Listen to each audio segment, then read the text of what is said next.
Well, good evening, everyone. You're listening to Red Pill 78. I am the Corruption Detector, and this is your Red Pill News. We've got a lot of news to go over today. I hope you're having a lovely afternoon. First of all, today, ODNI Rick Grenell has not disappointed. The names of top Obama administration officials who unmasked General Flynn have been released. We're going to be taking a look at the full list and a couple of surprising entries. People who have denied knowing anything about it. That's right, they perjured themselves when asked directly if they were involved in the unmasking of General Flynn.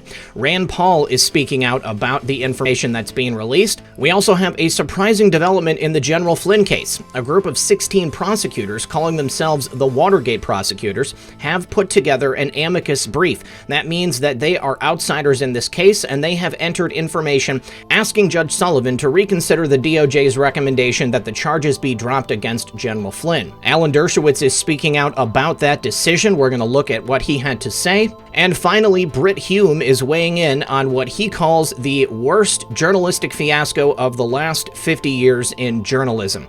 We're going to talk about all this and more, so please, everyone, do sit back, relax, grab your popcorn, and we'll be right back after a brief word from our sponsor. I don't know about everyone, but during this lockdown, many people have started doing a lot of things differently. Their old lives, like a daily commute to the office, just aren't happening. Some of you, I'm sure, don't miss the drive that much. Talking to a lot of people on Zoom, of course, they feel the same way about many things, and they've been recommending apps and favorite TV shows or YouTube channels and other ways of making life better, or at least tolerable. And not just for now, but on an ongoing basis. If you've seen the returns on the stock market since the beginning of the year, since the virus hit, it's very clear that the old ways aren't working too well anymore. The Fed is having to prop up returns. It's pumped trillions of dollars into a system to try to avoid what looks like an inevitable collapse. You can't have 20% unemployment. That's over 26 million jobs. 26 million without massive fallout. You can't spend trillions bailing out businesses with no consequences. Something has to give, and it will. So we have a secure way to guard our wealth, our savings, and our investments. Gold, silver, palladium, and platinum have proven to be safe haven investments. It's the only investment with appreciating value during an economic collapse. If you're interested in securing your wealth, call Noble Gold Investment today at 877-646-5347. That's 877-646-5347, or visit our website, noblegoldinvestments.com.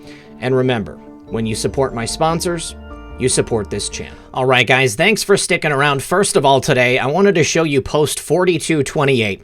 We have an ask for Q+ from Anon. He says, "Hello, sir. 17+, is it really happening? Can you tweet it? Thank you, boss." And then we have a response from President Donald Trump this morning at 6:35 a.m. "Our testing is best in the world, by far. Numbers are coming down in most parts of our country, which wants to open up and get going again. It is happening safely." I do believe this is clearly a communication to Anons. It is happening safely. I've always said this needed to happen this way. It had to be a gradual rollout. The things taking place behind the scenes that we don't know about are vast and numerous. And the military precision that's being used to take these people down has to be done during the cover of night or in the cover of darkness. I love the fact that President Trump responded with, "It is happening safely." We have nothing to fear, Anons. All of these people in the cabal will be removed. It's just a matter of time. Now, we also have a tweet included from Catherine Herridge, which was the next bit of information I was already planning to go over. And our favorite Anon tells us that the board is under heavy attack. Methods told us this during quarantine earlier today, and our favorite Anon confirms it. Now let's take a look at the tweet from Catherine Herridge, which includes the declassified information from ODNI Rick Grenell, which includes the names of top Obama administration officials who were involved in the unmasking of General Flynn. All right, and here we have this tweet from Catherine Herridge at 2:19 p.m. earlier today. She says, "Scoop, CBS News obtains Richard Grenell notification to Congress, declassified unmasking list Flynn between late 2016 and January 2017. Read 3 pages here provided by the NSA. Now, the fact that the NSA provided it is pretty interesting, and it goes back to yesterday when we had that anonymous source from the DOJ who claimed that they had no intention of releasing these names, obviously because it was the NSA, the Wizards and Warlocks, who were planning on releasing the information. All right, so you can see here at the top of the list, below is a list of recipients who may have received Lieutenant General Flynn's identity in response to a request processed between the 8th of November 2016 and 31st of January 2017 to unmask an identity that had been generically referred to in an NSA foreign intelligence report. Now, each of these individuals was an authorized recipient of the original report, and the unmasking was approved through NSA's standard process, which includes a review of the justification for the request.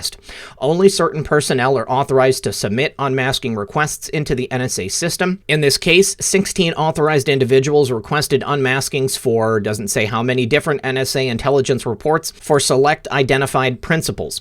While the principals are identified below, we cannot confirm they saw the unmasked information. This response does not include any requests outside of the specified time frame. So there could have been additional people who also requested General Flynn's name to be unmasked if it was before November 8th or if it was after January 31st, and the first person on the list is U.S. Ambassador to the United Nations, Samantha Power. Samantha Power is married to Cass Sunstein, who was a close confidant of Barack Obama. He served in the administration. He was named several times as a possible Supreme Court pick.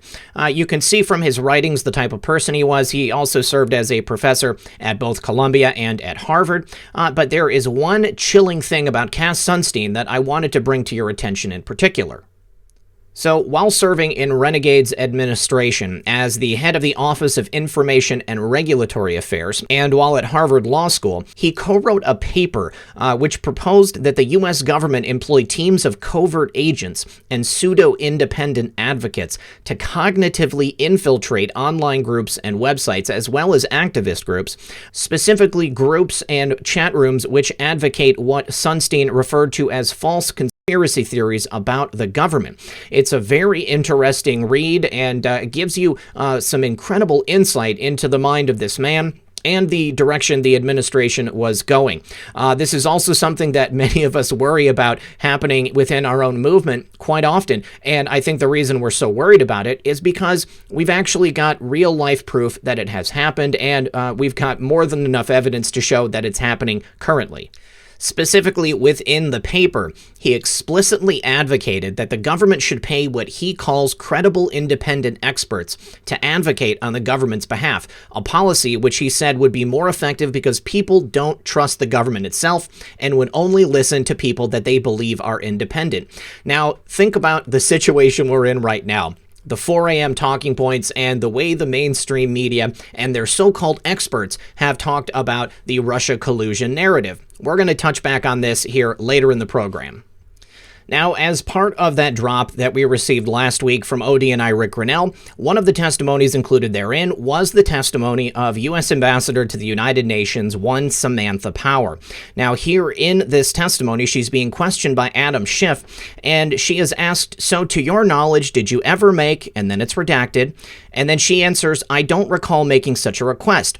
I want to just again stress, though, that anytime a U.S. person or entity's name came to me disclosed or annotated, or where I requested it and it came back, I never discussed it with another member of the human race. I think it's safe to assume that given the line of questioning here being about the unmasking of General Michael Flynn, she is referring to that unmasking of Michael Flynn and most likely the passing of that information to outside sources, specifically the Washington Post articles there written by David Ignatius. We now know that the information was initially given to Adam Enthouse before being passed on to David Ignatius. But Miss Power here does not recall ever making a request to unmask General Flynn. She continues, so, I don't recall making such a request. I wasn't tabulating when and whether I was making requests. I wasn't thinking about this practice in the fraught way in which we are discussing it. But certainly, I have nothing to do with the leaking of names that were deminimized in whatever process occurred.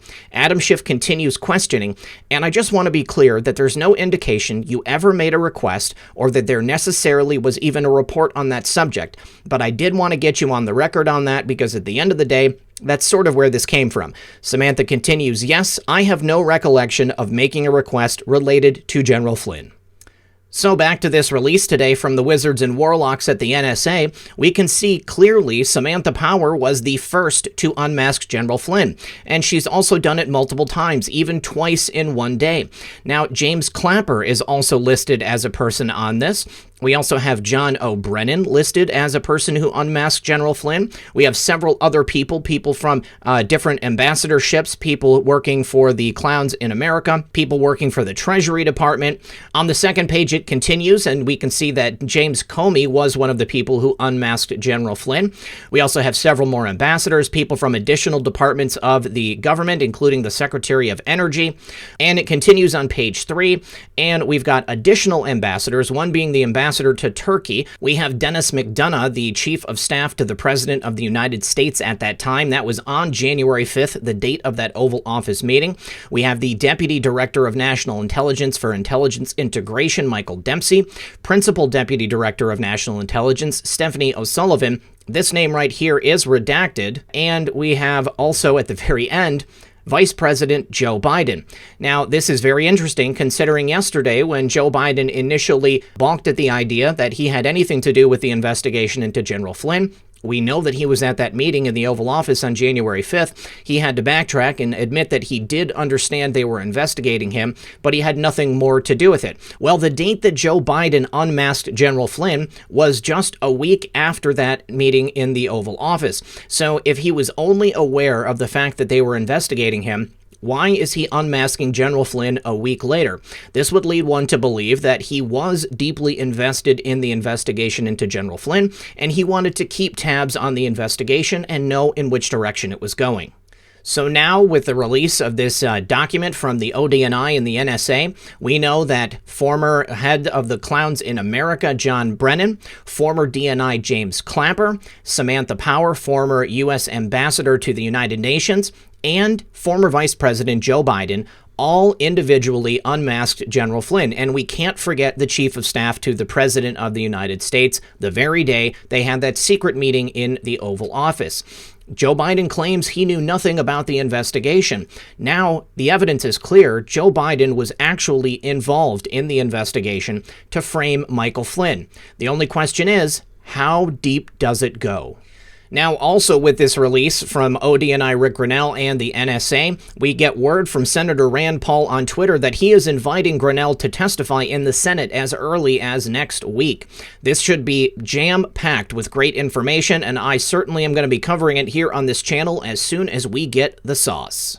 Now, knowing that it was the NSA that actually released the names who were involved with the unmasking, we have an incredible document from the National Security Agency itself, which was located by an Anon, signed by General Paul Nakasone, and you can see here from May 4th, 2020, it is the Memorandum for Director of National Intelligence, following up on the unmasking requests regarding the former National Security Advisor. And what do we have here at the very top? Well, we have a D5 stamped right on the document.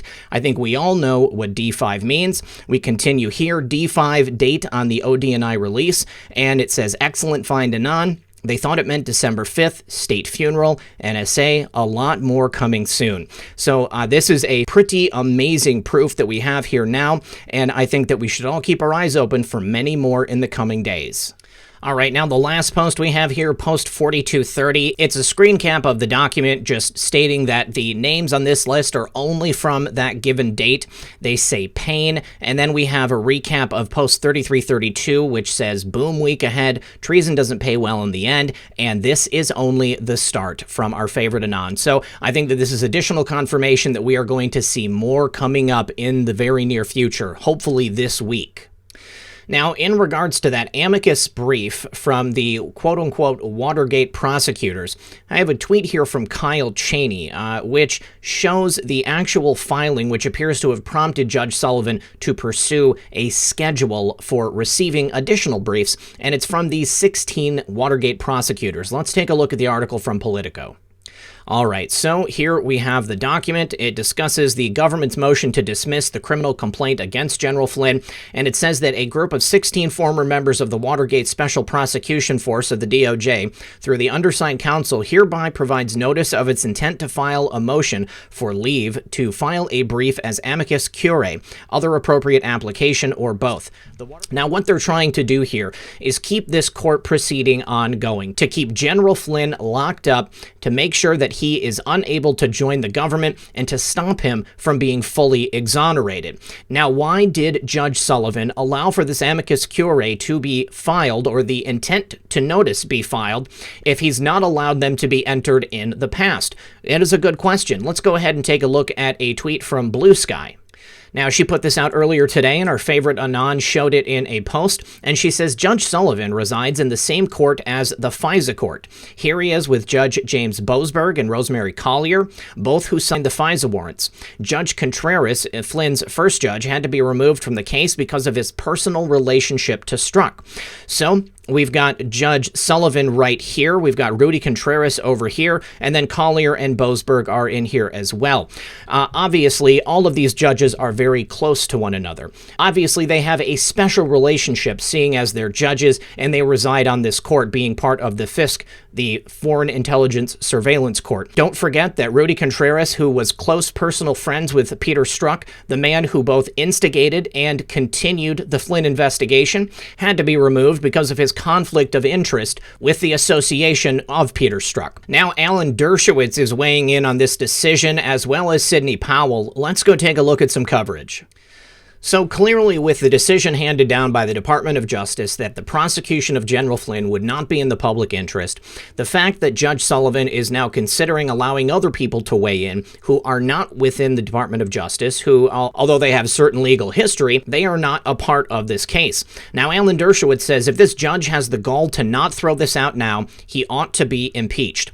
Judge Sullivan is the one who's overseeing the Flynn case. He's violating his oath and the U.S. Constitution if he does not throw out this case, which both sides agree should be dismissed. Now, specifically, Alan Dershowitz had this to say. Remember that judges only have jurisdiction for cases and controversies. There's no controversy here. Both sides agree this case should be dismissed. This judge has no power to do anything else, and if he asserts that power, he has violated the Constitution. Now, we have a tweet here from Technofog. Sidney Powell has also weighed in. And she says the proposed amicus brief has no place in this court. No further delay should be tolerated or any further expense caused to him and his defense. Now, both Sidney Powell and Alan Dershowitz are absolutely right. The DOJ, the Department of Justice, has weighed in, and they have said that General Flynn should not be prosecuted. They have handed over evidence which proves his innocence. General Flynn has become bankrupt. He has lost his home. He has lost his career. He has lost everything he's worked for over the last several decades to make his life and to protect his family. This man deserves nothing less than to have this case dismissed with prejudice so that they can never bring it again, and so that he can receive compensation for the money he's wasted over the last 3 years. Now, Britt Hume is weighing in on the media's coverage of the Russia collusion narrative hoax. Britt Hume is not a fan of President Trump. He challenges him quite often, and even he calls it the worst journalistic fiasco he's seen in his 50-year career. I want you to listen to this clip from Britt Hume. With regard to the press and the coverage of this Russia story, and as it sort of unravels in different pieces here, the New York Post editorial board wrote this today. This is the headline, it looks like President Obama ordered up phony Russiagate scandal. And it goes on to say, as part of that piece, Pulitzer Prizes were won for blaring utter fiction. The Trump administration was kneecapped out of the gate. Innocents like Flynn were bankrupted along the way. Say this about Obama: he knows how to play dirty. Is very strong words there from the New York Post editorial board, Britt. Yeah, and I don't think we yet know enough to say that Obama ordered and directed all this, but his name has now been drawn into it because of that now famous January 2017 meeting when he was briefed by, when it became clear he'd been briefed by Comey on the Flynn wiretap, and Sally Yates, who was acting as Attorney General at the time, was in the meeting and she hadn't heard about it, so it was pretty clear that Comey and Obama were working pretty closely here, and the FBI had gone around Maine Justice to do the Flynn interview that it ended up doing. So there's a lot to investigate there, but I don't think we can say that Obama directed this, but we're probably going to find out. As for the journalism involved in the pursuit of that story, the collusion narrative that we lived with for so very long before it was blown up in the Mueller report, it was the worst journalistic fiasco of my now more than 50-some years in journalism. It was a disaster. And you look at what the editor of the New York Times, Dean Pkwy, said about it. He said he had set up his whole newsroom, his whole journalistic operation was to cover that story. And it ended up, going nowhere. It was a terrible journalistic misjudgment. So this is a pretty easy one to cover. Clearly, not only was this a miscarriage of justice, but this was the worst journalistic fiasco of the modern age. I don't think ever in the history of journalism have we seen a story reported so often and so frequently, which was so patently false. I'm sure if we look through history, we can find other stories that were reported that were false, but not with the same level of vigor and urgency as this one here. And this goes back to our 4 a.m. talking points and Cass Sunstein. What are we seeing here? Are we seeing the remnants of the former administration's policy of creating experts, sending them out into the field of media and television, and having them report their expert opinions only so that they can uphold the falsehoods that the government or perhaps the shadow governments are trying to put upon the public? I think the answer is yes, that's exactly what we're seeing, and the awakening that we find ourselves in has a large part to do with the ending of that old and antiquated system. We no longer need it because we, the people, demand the truth. We want our country back, we want the truth to be told, and we want the people who have been caught up unnecessarily and unfairly in this journalistic fiasco to be made whole and for things to be set right. All right, guys, I think that's all that I have for you today. I want to thank everyone for joining me. As always, this has been Red Pill 78. I am the Corruption Detector, and this was your Red Pill News. Good luck, everyone, and God bless. Hey guys, one more thing. It's Red Pill. I just want to say thank you once again to everybody that has helped to support the channel. If you'd like to get involved, you can go ahead and check the show notes in the pinned comment and the description. There's always good information in there. I've got a couple of backup channels. I ask that you go ahead and subscribe to them because if anything does happen here, I will start publishing there. And if you want things like merchandise or anything else, there is a bunch of information that you can find right below this video. All right, guys, thank you very much, and I'll see you tomorrow.